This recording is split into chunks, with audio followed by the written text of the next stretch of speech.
speeds up the process.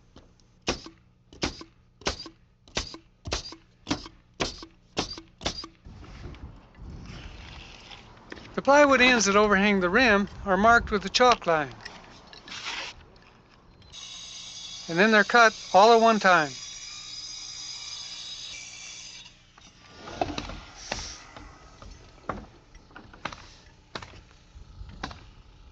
Got it? Well, we're almost done.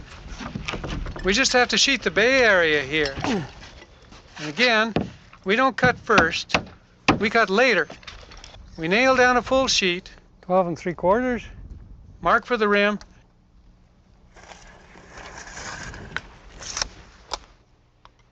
and cut it out.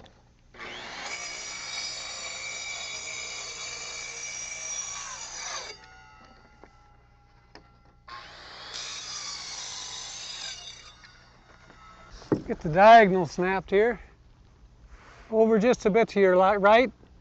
That's got it. Go ahead and snap. And on the getter,